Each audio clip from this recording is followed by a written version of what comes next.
సహోదరులో, నువ్వు సైతానుకు అవకాశం ఇస్తే సైతాను నిన్ను ఏడిపించేస్తాడు, హేళన చేస్తాడు. నలుగురి మధ్య నీ తల వంచే విధంగా చేస్తాడు, తల దించే విధంగా చేస్తాడు. బైబిల్లో 27వ అధ్యాయము సామెతలు 11వ వచనము ఈ మాట రాయబడి ఉంది. సామెత 27:11 వచనం చదువుతున్నా. నా కుమారుడా, జ్ఞానమును సంపాదించి నా హృదయమును సంతోషపరచుము, అప్పుడు నన్ను నిందించు వారితో నేను ధైర్యంగా మాట్లాడతా. నా కుమారుడా, నన్ను సంతోషపరచు. తమ్ముళ్ళు, చెల్లెళ్ళు, సహోదరి సహోదరులు, నువ్వు మనము దేవుణ్ణి సంతోషపరచాలి. సైతాను పని ఏమిటంటే మన గురించి ఎప్పుడు తప్పుగా మాట్లాడడం, మనల్ని నిందించటం, మనల్ని హేళన చేయటం, సిగ్గుతో తల వంచే ప్రయత్నం చేయటం, ఇది సైతాను పని. కాబట్టి దేవుడు అంటున్నాడు, నా కుమారుడు నన్ను సంతోషపరచు. సైతాను వచ్చి నిన్ను గురించి తప్పుగా మాట్లాడితే ధైర్యంగా మాట్లాడతా. అలెగ్జాండర్ చక్రవర్తి 30 సంవత్సరాల వయసులో ప్రపంచాన్ని జయించాడు. కానీ తను కుర్రోడుగా ఉన్నప్పుడు ఏం జరిగిందో తెలుసా? అతని తండ్రి గవర్నర్గా లేక అధికారిగా చలామణి అవుతున్న రోజుల్లో ఓ తాగుబోతోడు వచ్చి, హలో ఫిలిప్ గారు, అలెగ్జాండర్ తండ్రి పేరు ఫిలిప్, ఫిలిప్ గారు మీకు ఒక విషయం తెలుసా? హేళనగా, వేలాకోలంగా, ఇన్సల్ట్ చేస్తూ, మీకు ఒక విషయం తెలుసా? ఏమిటి? మీ ఓడు మా వాడుతో ఆడుకుంటున్నాడు తెలుసా? వీడు తాగుబోతాడు. ఈ తాగుబోతోడు వచ్చి ఏమంటున్నాడంటే, రాజ్యాన్ని పరిపాలన చేస్తున్న అలెగ్జాండర్ తండ్రి దగ్గరకు వచ్చి, మీ ఓడు మా ఓడితో ఆడుకుంటున్నాడు, మా ఓడితో తిరుగుతున్నాడు. వీడెవడు? తాగుబోతోడు.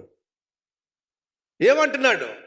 నీ కొడుకు, నువ్వు గవర్నర్వి, నీ కొడుకు మా కొడుకుతో ఆడుతున్నాడు, తిరుగుతున్నాడు అని అంటున్నప్పుడు ఆ తండ్రి ఫిలిప్ తలదించుకున్నాడు.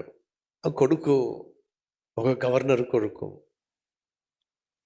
రాజ్యాన్ని పరిపాలించే వాని కొనుకు, వాడు వెళ్ళి ఒక తాగుబోతోడు కొడుకుతో తిరగడం ఏమిటి? తలదించుకున్నాడు. దూరం నుంచి అలెగ్జాండర్ కుర్రోడు వాళ్ళ నాన్నను చూశాడు, ఇటువైపు హేళన చేసేవాడిని చూశాడు, తలదించుకున్న నాన్నను చూశాడు. ఆ రోజు అలెగ్జాండర్ తీర్మానం తీసుకున్నాడు, నా జీవితంలో ఇంకెప్పుడు కూడా మా నాన్న తలదించుకునే విధంగా నేను జీవించను. తీర్మానం తీసుకున్నాడండి. ఆత్మీయుడా? కాదండి. మరి అన్యుడే.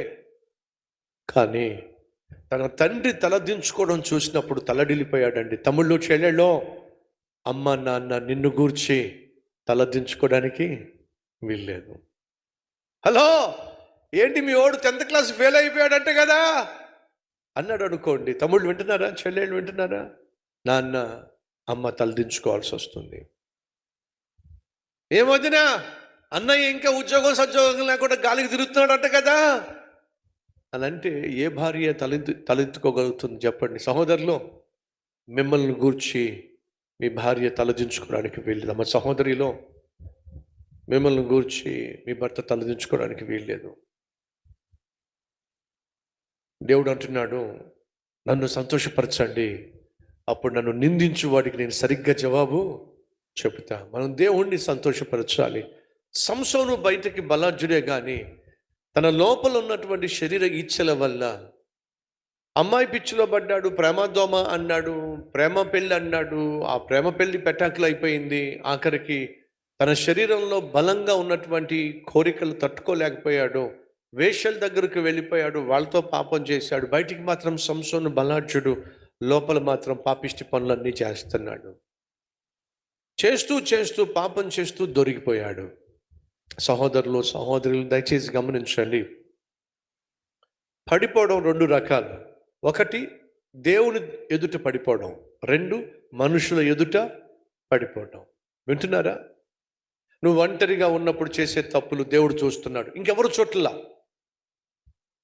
నువ్వు ఒంటరిగా ఉన్నప్పుడు నువ్వు చేసిన తప్పులు దేవుడు చూస్తున్నాడు. హృదయపూర్వకంగా క్షమాపణ కోరితే ప్రభు క్షమిస్తాడు. పశ్చాత్తాపడితే దేవుడు క్షమిస్తాడు. కానీ నువ్వు మనుషుల ఎదుట పడ్డావనుకో, మనుషుల మధ్య నువ్వు పాపంలో పడ్డావనుకో, దేవుడు క్షమించినా సరే మనుషులు మాత్రం క్షమించరు. అర్థమవుతుందా? నాకు తెలిసినటువంటి ఓ సేవకుడు ఉన్నాడు, చాలా గొప్ప సేవకుడు. అతన్ని కలుసుకోవడానికి నేను లైన్లో నిలబడేవాడిని, వెళ్ళి షేక్ హ్యాండ్ ఇవ్వాలని ఆశపడేవాడిని. ఆ సేవకుని గురించి ఒక రోజుకు వార్త విన్నా, తన దగ్గర పనిచేస్తున్న సెక్రటరీతో పాపం చేస్తూ దొరికిపోయాడని. ఏం చేశారో తెలుసా అండి? ఆ సంఘస్థులు, సంఘ పెద్దలు ఆ సేవకుడిని మందిరంలోంచి బయటికి తరిమేశారండి. ఆ తర్వాత ఆ సేవకుడిని కలవాలని ఆశపడ్డా, ఎందుకంటే తను పశ్చాత్తాపడ్డాడు, దేవుడు క్షమించాడు, కానీ సంఘం మాత్రం క్షమించలా. మళ్ళా సేవ చేయడానికి అవకాశం మాత్రం ఇవ్వలా.